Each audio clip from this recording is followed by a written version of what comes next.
waits for me. Heaven waits for me. Heaven waits for me.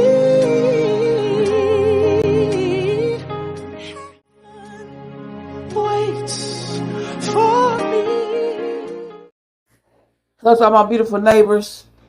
This is Britt. I just want to stop in for a minute and honor the life and the legacy of Nekeisha Dawson Jabbar, better known as Kiki.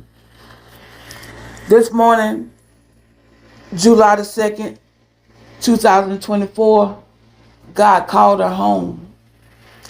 But in Revelations 14 and 13, it says, "Then I heard a voice from heaven say, 'Write, blessed are the dead who die in the Lord. From now on, yes, says the Spirit, they will rest from labor, from their deeds will follow them.'" So we know today that Kiki is resting from labor to reward. And before I go on, I pray for Armin, her kids, her siblings, her mom, her grandparents, the extended family, that God will give them a peace. God said, "I'll give you a peace that surpasses all understanding, that will guard your heart and your mind."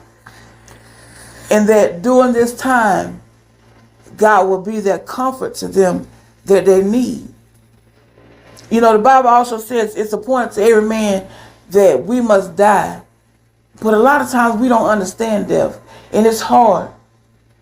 So I pray that we all come together in your individual prayer time and just pray for the family, and that God will just lift them up and encourage them and keep them during this time. And even when they don't understand, God will be a comfort to them.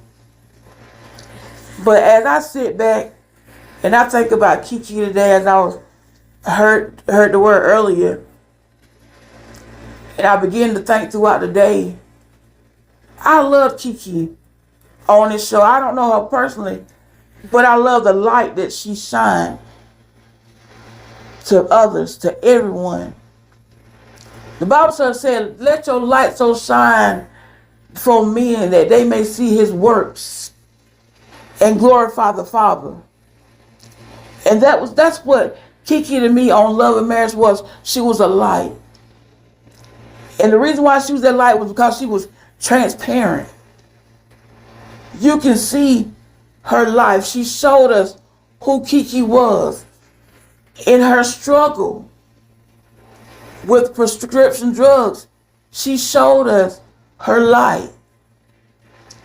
And we may not know personally or individually or who people are, but to me, I feel like Kiki touched a lot of men and women's lives that are going through or have gone through or may go through addiction, and she showed them that, you know what, you can come out on the other side. You ain't got to stay in this. You can fight this battle. It is not an easy battle, but you can fight it and stay strong with the help of the Lord. And she showed us who Kiki was. Even when Kiki got mad, she showed us, look, I'm upset, but I'm still in this fight. And even when they tried to tear her down, she still stood strong, and she still held fast. And she showed them, did y'all say I'm out here still doing? No, I'm not. And I love Kiki for that. So I want to honor her today for being transparent and helping so many lost people out there. And now we're going to go through some pictures that I found on Instagram of Kiki and her family, and just remembering her, and just remembering that she's a mother, just remembering that she's a wife, remembering that she's a daughter. So today I want to pay homage to a beautiful soul as we look through the pictures and remember Kiki, Jabbar. And at the end there's a video that I found that's so compelling and just a word that we all need to hear. And to know at the end that finally Kiki made it home. I will say to the family again, I am praying for you. And Kiki, you are resting from labor to reward, baby. Take your rest. They can't crown him till we all get there.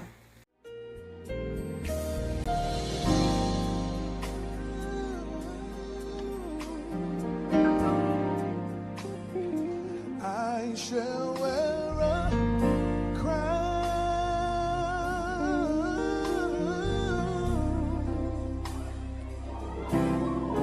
when it's all over. Yes, when it's all over. Oh, I shall see his face.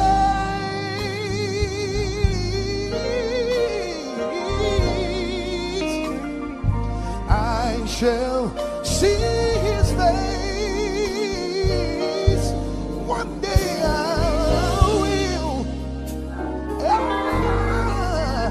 When it's all over. I can't wait to get there. When it's all over, I shall wear a crown. Yes, I will. I shall wear.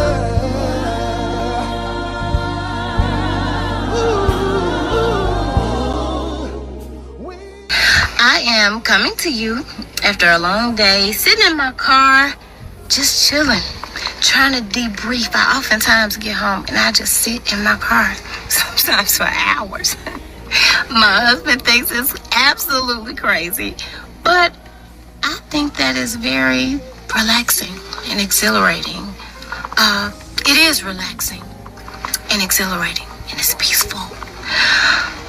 I come to you today with the question of the day.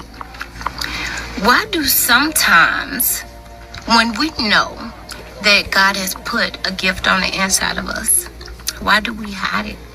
Why are we scared and fearful to share it with the world? Even after He has confirmed it to us time after time after time again, and you ignore it time after time after time again. Self-doubt often leads to self-pity. And if you don't move, then nothing happens. You know the saying, make some shake. Make it shake. Shake it fast. It reminds me of, you know how when you're fussing at a kid about something over and over and over again, like, you know, my 12-year-old, I don't get why he doesn't get certain things. Why do I have to tell him the routine when he comes in the house?